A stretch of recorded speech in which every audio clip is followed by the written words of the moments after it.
Hello，各位好，我是 Revision Lab 修整所的阿修，欢迎来到我的频道。如果你是第一次看我们影片，记得先点击下方订阅按钮，再打开旁边小铃铛，这样每次有新影片，你都会第一时间收到通知。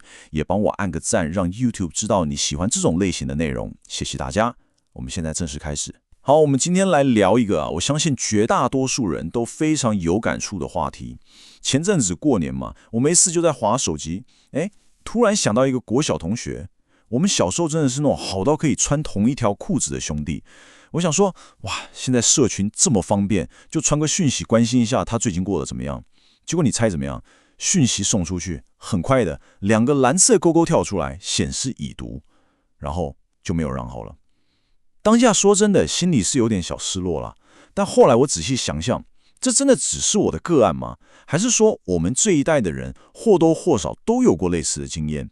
你曾经兴高采烈地分享你的生活点滴，结果只得到一个或是一个表情符号的回应。你曾经心情不好想找个人聊聊，却发现通讯录滑了3遍也找不到一个你觉得可以随时打扰的人。这些 App 这些平台明明是为了连结而设计的，为什么我们在上面却常常感到前所未有的孤单？这就是我们今天要来深入探讨的核心矛盾。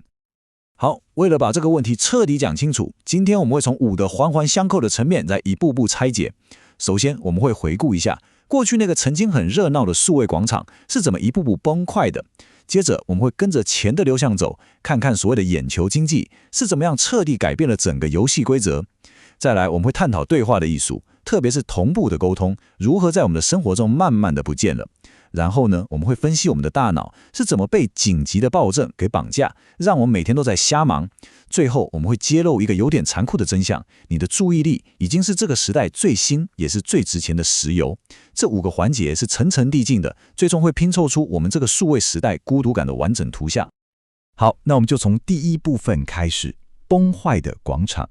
我们先来看看我们每天在上面花掉好几个小时的这些线上空间，它的本质到底是怎么一步步质变的？我们把时间稍微拉回到20年前，最早期的那些社群平台，他们的目标其实都非常单纯，非常明确。像是2002年，英国有个很红的网站叫 Friends Reunited， 它的功能就跟它的名字一模一样，就是帮助你找到失联的同学，超简单。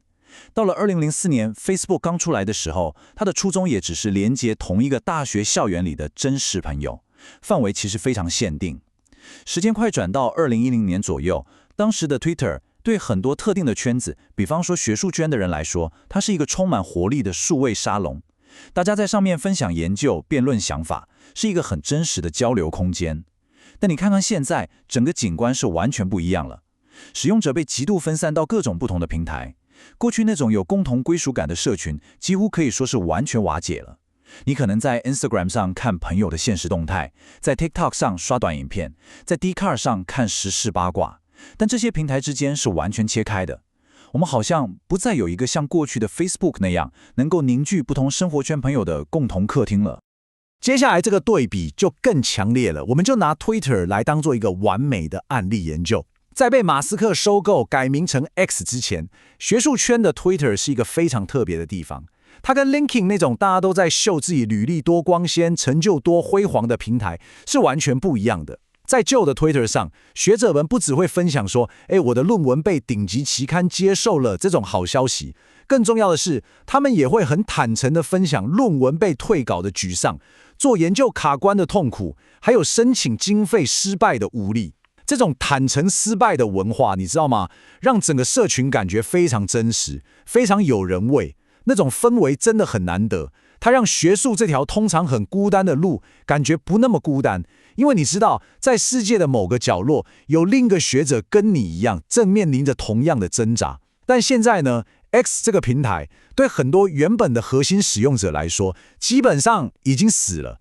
原本的社群大量出走，那个大家可以公开诚实交流的城镇广场就这样不见了。大家可能跑去 Mastodon 或其他小众平台，但那种凝聚力真的再也回不来了。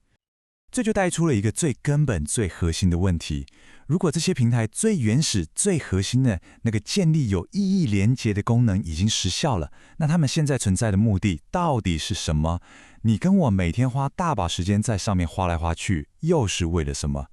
这个问题的答案其实一点也不浪漫，甚至可以说是有点残酷的，而线索就藏在钱的流向里。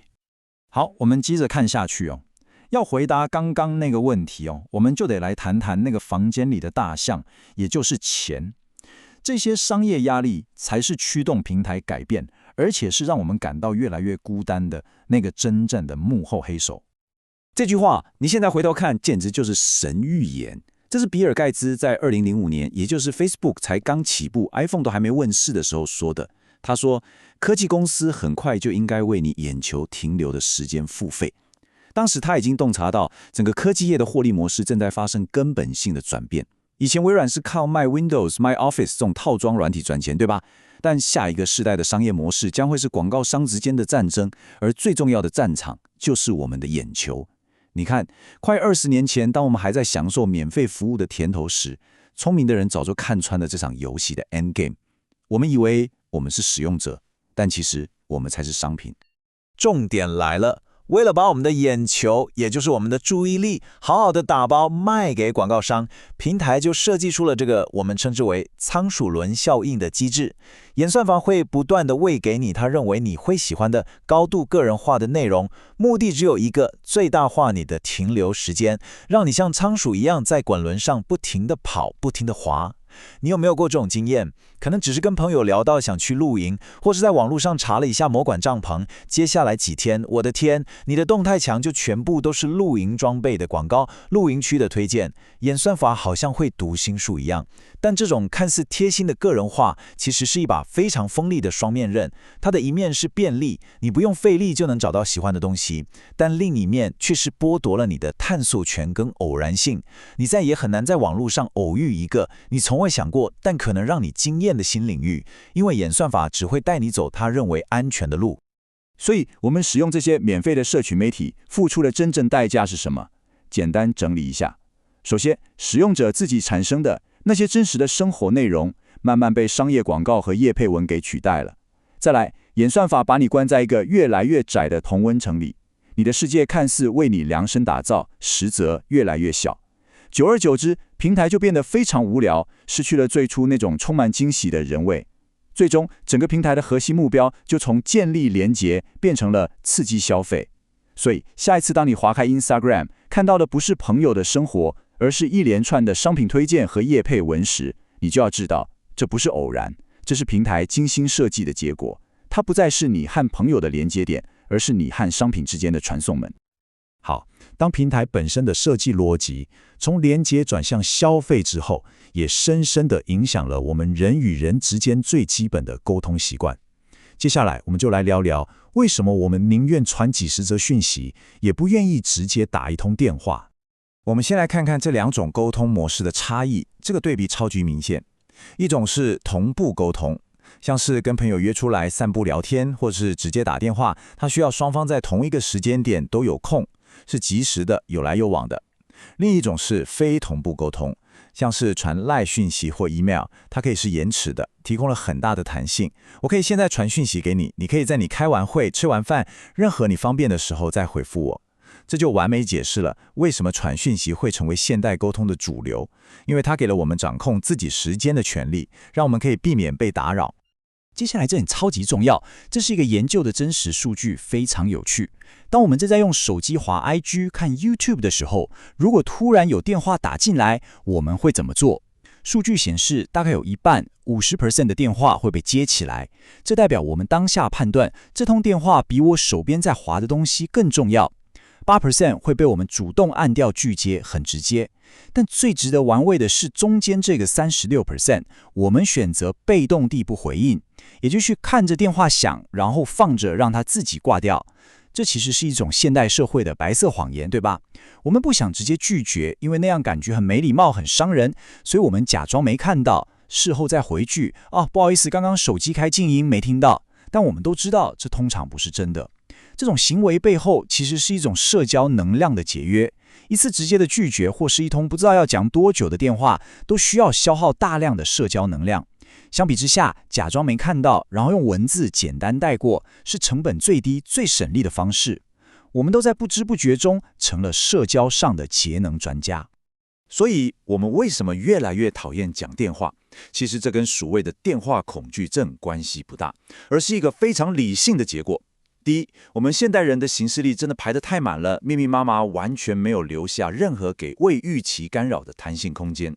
第二，我们习惯把私人通话当像工作会议一样处理，通常会先用讯息约好，你这周3晚上9点有空吗？我们来聊一下。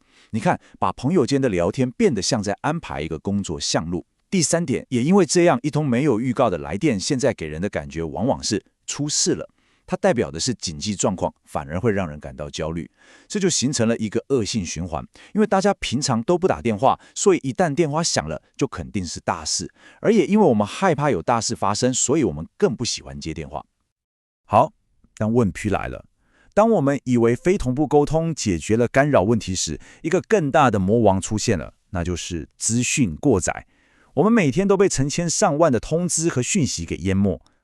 这里有一个非常经典的心理学实验，叫做邮件游戏，它完美地模拟了我们的日常困境。研究人员让受试者玩一个游戏，目标是回复模拟的 email 来得分。这些 email 有2个关键变数，第一个是重要性，也就是回复这封信可以得到的分数高低，有的很高分，有的很低分。第二个是紧急性，也就是回复的时限长短，有的很急，有的很宽裕。这个实验想问的就是，在面对爆量的讯息时，到底是什么因素在驱动我们决定要先回复哪一则？好，如果是你会怎么选？是先回复那个可以让你拿100分，但还有3天时间的信，还是先回复那个只值10分，但10分钟后就要到期的信？大家可以先想一下自己的答案。实验结果非常惊人，但也完全不意外，紧急性完胜重要性。研究发现，一封信的回复时限很短，这件事本身远比这封信实际的价值更能促使人们马上回复。我们的大脑天生就是这样设计的，从演化的角度来看，这非常合理。我们的祖先在草原上，面对远方有一片肥美的果园，重要，和旁边草丛有沙沙声，紧急，肯定是要先处理后者，不然可能就没有然后了，对吧？这个生存本能一直留存到现在，只是现在让我们分心的不再是草丛里的狮子，而是手机荧幕上不断跳出的通知声。更可怕的是，这个数字在刚刚那个实验里，有高达35% 的 email 是完全被忽略的，他们就这样淹没在数位噪音里，完全没有被处理。这是不是就跟我们真实世界的情况一模一样？我们发出去的讯息，很多时候就像是丢进一个黑洞，石沉大海。我们每个人都希望自己发的讯息能像泰勒斯演唱会上从8万人中被挑选出来戴上友谊帽的那个幸运小孩一样，被对方看见并热情回应。但现实是，我们大多数的讯息都只是演唱会场外听着模糊声响的歌迷，永远进不了那个被关注的核心圈。这种被忽略的感觉，日积月累，就成了我们数位孤独感的一部分。好，我们来到最后一个部分，前面谈到的所有现象，从平台的演变、沟通的转变到大脑的偏误，最终都指向了21世纪最珍贵也最稀缺的资源——你的注意力。你的注意力到底有多值钱？首先，它是科技公司卖给广告商的商品；再来，它是维持整个社群媒体平台运转的燃料。而现在进入 AI 时代，你的每一次点击、每一次滑动，你看过的每一支影片，都成了训练那些强大 AI 模型的原始数据。你的注意力正在变得前所未有的有价值。但最讽刺的是什么？我们身为注意力的拥有者，却是免费把它送给这些公司的。我们每天花时间生产出这个最宝贵的资源，然后免费上缴给科技巨头。他们在用我们的资源赚得盆满钵满，最后再用演算法把我们牢牢地锁在原地。这根本就是一场现代版的数位佃农制度，而我们就是那些心甘情愿交出收场的佃农。这句话是提出前面这些研究的学者登肯·伯伦比教授说的，我觉得讲得非常好。他说，我们的数位生活只是一种半衰期的人生，让我们记得那些真正重要的事情。这句话提醒了我们，数位互动只是人类完整体验的一部分，它永远不能也不该取代全部。所以我想留给大家一个很发人深省的问题，当我们垂垂老矣，回顾这一生的时候，我们这个世代最鲜明的共同文化记忆，会不会只是那些曾经流行过的梗图和迷因？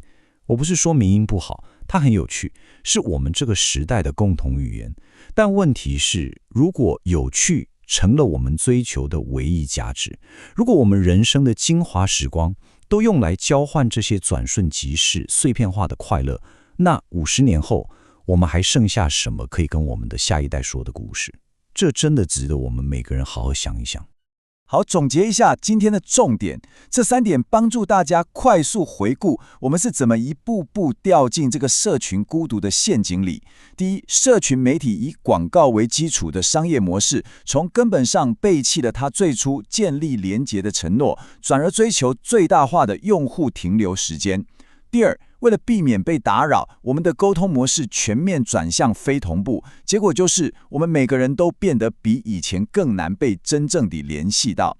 第三，我们的大脑天生就会优先处理紧急而非重要的事情，这个演化留下的弱点被平台演算法利用，不断榨干我们最宝贵的注意力资源。